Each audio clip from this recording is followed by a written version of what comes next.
So, hello mga madam. So, dili kayo init, then dagom-dagom ang good on and off. So, anhin ako dinhi ako sa buhaton, no? Kay nga, no, may uwan onyang hapon basin og mga slide. So, kani may atong ko anon. So, temporary, ato lang usang ibutangan og hollow block kay medyo bugat sa bulsa. Kung magpalit man gud ko og simento nga kanang ingon ani nga style, ingon ani or katong medyo taas, medyo mahal kay kani kay tag 481 unya ang kani siya kay 796 kay gusto na ko himuon ako siya tulo ka bali 3 steps ba. So medyo lapad-lapad man sa gid siya gamay. So medyo sakit sa bulsa kay kulang-kulang ang 1,000 ani. Kay akong gitan-aw nga to tag $7 ang usa ang katong medyo taas. $7 dayon na tulo ka pile.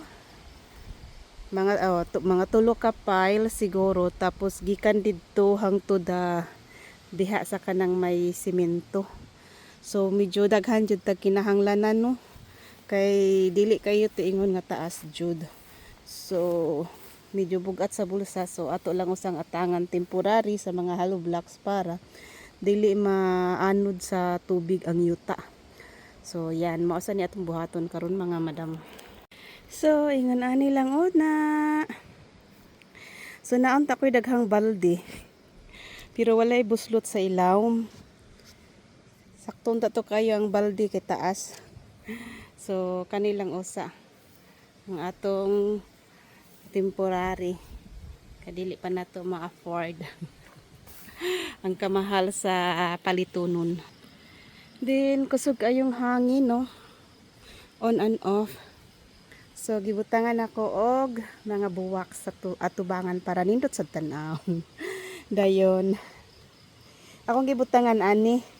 So wayan ako kung muagi bagihapon ang groundhog kay hait biya na. So kanay lang usa kay murag gitapoy bitaw ko. Gusto ko mag-focus usa sa among kusina kay samok pa. So mga madam, nilagyan ko ng ganito. So titingnan natin kasi inuubos talaga yan ng groundhog eh. Mataas na sana yan kaso kinakain eh. Tingnan ninyo, nag-bloom. Talagang mga matitigas yung mga ulo ng mga ano namin dito. So yan, sana hindi mabali ang lakas ng hangin. Ay, yan, ang ganda. So on and off po yung ano namin, yung kuryente namin on and off. So hopefully hindi maano, naawa ko dito kasi nga lagyan ko siguro to ng ano para hindi siya matumba. Kasi yan, kawawa naman. So ito nilagay ko dito.